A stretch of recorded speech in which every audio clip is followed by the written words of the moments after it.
Welcome to our Mannasgalley. நான் உங்க FC.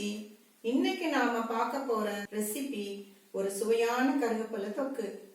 Video போறதுக்கு முன்னாடி Mannasgalley சேனலுக்கு மறக்காம சப்ஸ்கிரைப் பண்ணுங்க, ஷேர் பண்ணுங்க, பெல் ஐகானை கிளிக் பண்ணுங்க.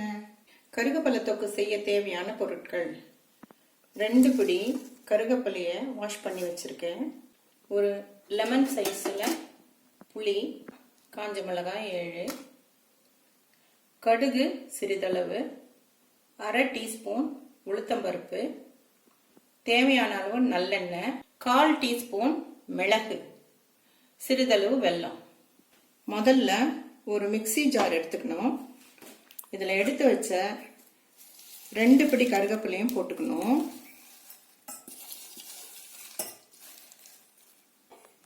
எடுத்து வச்ச புளியை போட்டுக்கணும்.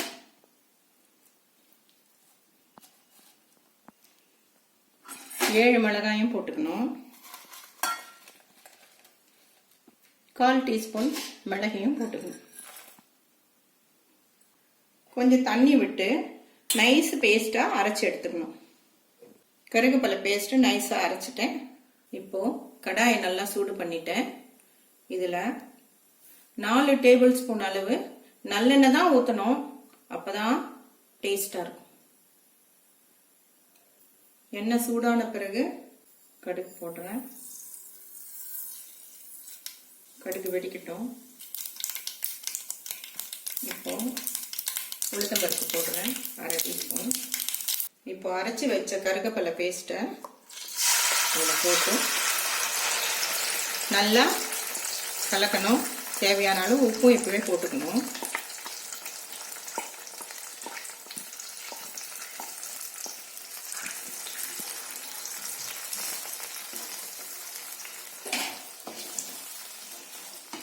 நான் 2 ஸ்பூன் போடுறேன். குட்டி ஸ்பூனில் 2 ஸ்பூன் போடுறேன்.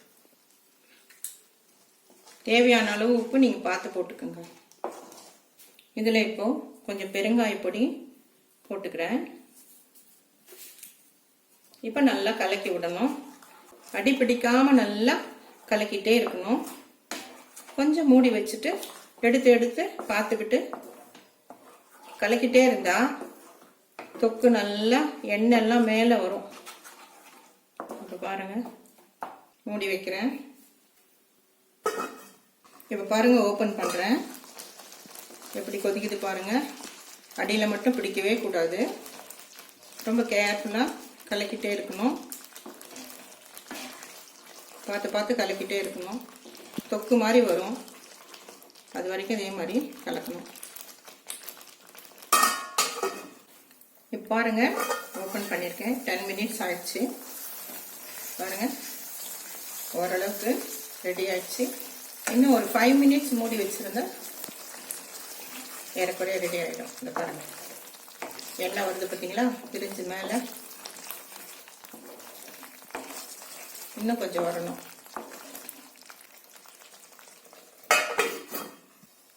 இப்போ பாருங்க, 15 மினிட்ஸ் ஆயிடுச்சு. பார்த்தீங்களா, எண்ணெய் எல்லாம் மேலே வந்துருச்சு. அவ்வளோதாங்க. இப்போ கருவேப்பிலை தொக்கு ரெடி ஆயிடுச்சு. ஃபைனல் டச்சா கொஞ்சம் வெல்லம் போடணும். பிடிச்சவங்க போட்டுக்கலாம். நான் போட போகிறேன். இங்கே பாருங்க, கொஞ்சமாக இது போட்டால் தான் ரொம்ப டேஸ்டாக இருக்கும். உப்பு நீங்கள் அவங்கவுங்க டேஸ்ட்டுக்கு தகுந்த மாதிரி பார்த்து போட்டுக்குங்க.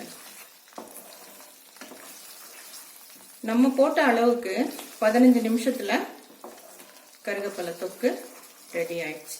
சிம்மில் வச்சு தான் பண்ணேன். பாருங்க, கருவேப்பிலை உடம்புக்கு ரொம்ப நல்லது. ரத்தம் கம்மியா இருக்கிறவங்களுக்கு டாக்டர்ஸ் கருவேப்பிலை சாப்பிட சொல்றாங்க. பீட்ரூட் எப்படி சாப்பிட சொல்றாங்களோ அந்த மாதிரி கருவேப்பிலையா, குழந்தைங்க கருவேப்பிலையை தூக்கி கீழே போட்டுருவாங்க.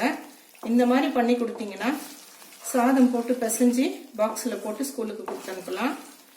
இட்லிக்கு, தோசைக்கு எல்லாத்துக்குமே ரொம்ப டேஸ்டா இருக்கும்.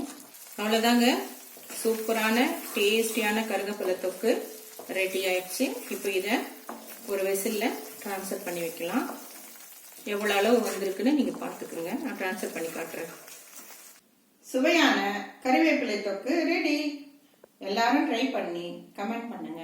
காய்கறி விலை அதிகமா விற்கிற இந்த காலத்துல இது ஒரு சிம்பிளான டேஸ்டான ரெசிபி. இது வெளியில வச்சா 3 நாட்கள் நல்லா இருக்கும். அதிகமா நீங்க செஞ்சு ஃப்ரிட்ஜில் வச்சீங்கன்னா 15 நாள் வரைக்கும் நல்லா இருக்கும். ஓகே ஃப்ரெண்ட்ஸ், மீண்டும் ஒரு நல்ல ரெசிபியோட உங்களை சந்திக்கிறேன்.